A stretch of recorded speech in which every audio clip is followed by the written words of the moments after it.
Prezadas alunas, prezados alunos, vamos resolver duas questões, uma bem simples e outra mais complexa, com um gabarito comentado de forma mais extensa. Mas vejam como é a questão da Emenda Constitucional 45 de 2004, uma prova da FAPEC de 2006, Direito Administrativo, Regime Jurídico Administrativo, Polícia Civil do Mato Grosso do Sul, Delegado de Polícia. De acordo com a sequência estabelecida na oração do artigo 37 caput da Constituição Federal, abre aspas, a administração pública direta e indireta de qualquer dos poderes da União, dos Estados, do Distrito Federal e dos municípios obedecerá aos princípios reticências, fecha aspas. Letra A, legalidade, impessoalidade, moralidade, publicidade e eficiência, ou seja, o LIMP. As outras opções estão misturando, trocando de posição essas palavras. Então, consequentemente, o gabarito é letra A. Agora vamos dando sequência num comentário para introduzir a questão mais complexa. Outros princípios são chamados implícitos ou reconhecidos, pois decorrem da leitura de todo o texto constitucional, a exemplo da segurança jurídica, supremacia e indisponibilidade do interesse público. O que é isso? Para bem desempenhar as suas funções, o Estado ampara-se nessas duas pedras de toque, supremacia e indisponibilidade. Porque o interesse público prepondera sobre o particular, ou seja, isso é a supremacia. E não pode ser simplesmente ignorado ou deixado de lado pela administração, ou seja, isso é a indisponibilidade. A supremacia e a indisponibilidade são chamados de supraprincípios, porque a partir deles nascem os demais. Por essa razão, você poderá encontrá-los também com o nome de superprincípios, é a mesma coisa, pessoal. O princípio da supremacia do interesse público não desconsidera os interesses particulares e individuais. Não obstante, informa ao agente administrativo que o interesse público prevalece sobre interesses privados. Instituto Acesso, prova de 2019 para a Polícia Civil do Espírito Santo. Modernamente, a doutrina tem afirmado que a supremacia e a indisponibilidade devem buscar atender aos direitos fundamentais do cidadão. Aos poucos, as questões já começam a pedir essa releitura dos supraprincípios do direito administrativo. Passemos então à questão com o gabarito comentado de forma mais extensa, citando inclusive doutrinadores. Foi uma questão da prova de 2022 da banca VUNESP, Direito Administrativo, Regime Jurídico Administrativo, Prefeitura de Presidente Prudente, São Paulo. Prova para procurador municipal. Assinale a alternativa correta a respeito do regime jurídico administrativo. Eu vou passar aqui o comentário direto para que a gente não precise ficar relendo as opções. A questão trata do regime jurídico administrativo, vejamos as afirmativas da questão. Letra A. O interesse estatal não se confunde com o interesse público, podendo este ser conceituado como sendo o interesse comum e homogêneo da maioria da população. Está incorreta a questão, porque o Estado não deve existir como um fim em si mesmo, para atender aos interesses do próprio Estado. O Estado deve existir para atender ao interesse público, e não ao interesse estatal. Assim, a primeira parte da alternativa está correta. Quanto à segunda parte, não é correto conceituar o interesse público como o interesse comum ou homogêneo da maioria da população.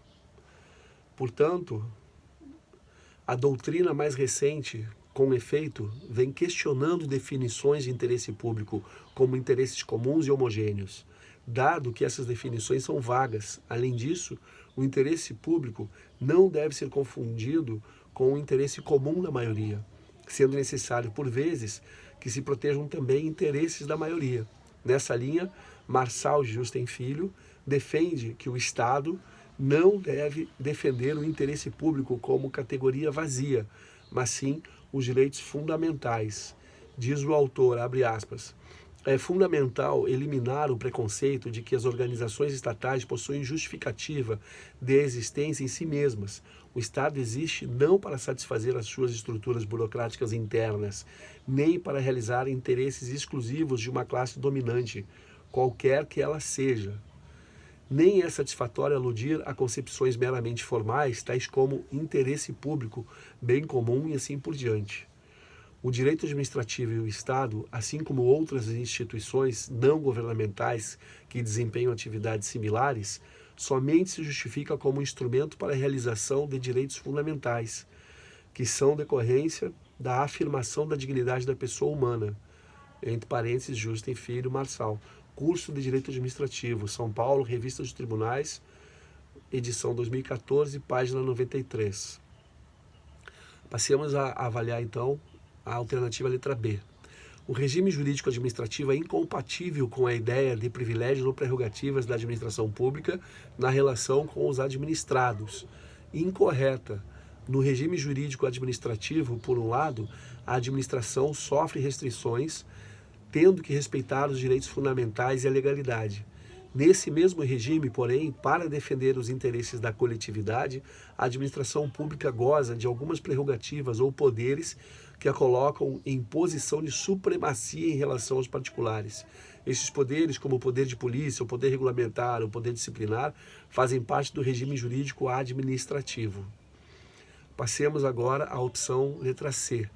Ainda que o Estado atue na área econômica, em competição com empresas privadas, essas atividades estatais continuam sendo disciplinadas pelo regime jurídico administrativo. A opção está incorreta, pois quando entidades estatais atuam na área econômica, realizando atividades econômicas, essas entidades ficam sujeitas, em princípio, a regime jurídico privado, sendo apenas excepcionalmente aplicáveis normas de regime jurídico administrativo.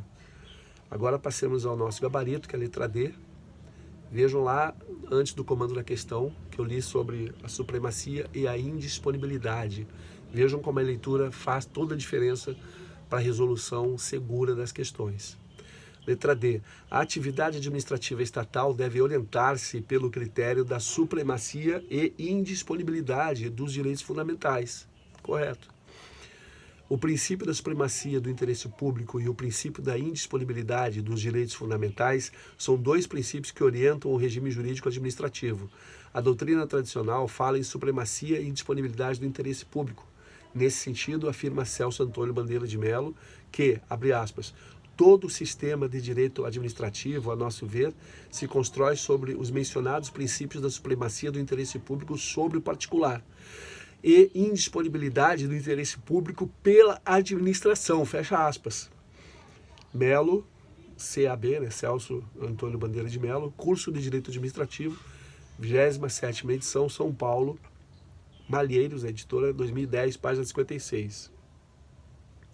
Continuando o gabarito comentado, no entanto, concepções mais recentes, como vimos, entendem que o Estado deve concretizar não o interesse público como categoria vazia, mas sim os direitos fundamentais. Por isso, Marçal Justem Filho afirma que, abre aspas, o regime de direito público consiste num conjunto de normas jurídicas que disciplinam poderes, deveres e direitos vinculados diretamente à supremacia e à indisponibilidade dos direitos fundamentais, fecha aspas. Justem Filho, Marçal, curso de Direito Administrativo, São Paulo, Revista dos Tribunais, 2014, página 145. Passemos à última questão, derradeira letra E, opção E. Diferentemente do direito subjetivo, o exercício da função do direito público não permite variação na margem de liberdade quanto aos meios e quanto aos fins.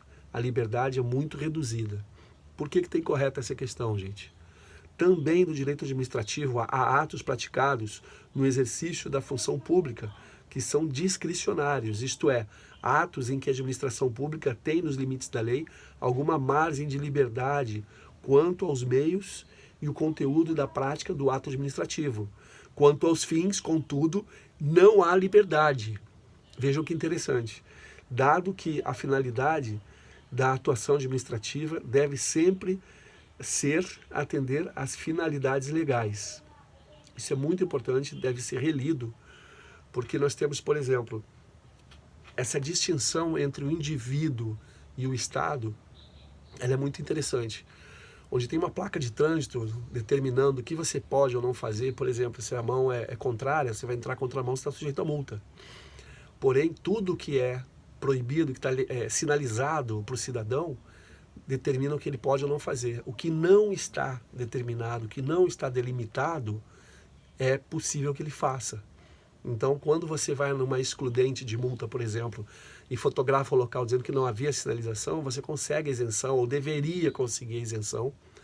Lá na época da rádio, quem pegou do saudoso Ricardo Boechat, ele falava, né, que as JARES, né, essas juntas, você entra com argumentos de internação de urgência no hospital com a sua avó. Por isso que você andou aqui no Rio de Janeiro, por exemplo, na seletiva da Avenida Brasil. Você, em caso de emergência, você foi multado, houve o flash, né, da sua placa. E, em tese, deveria, pela lei, acontecer a exclusão da multa. Mas, infelizmente, na prática não acontece. Você vai gastar muito mais com recurso, as pessoas acabam pagando a multa. Então, tá aí uma dica para quem puder aqui conhecer o nosso prefeito, que eu tenho até um grupo, faço parte, né, de um contato com ele no WhatsApp.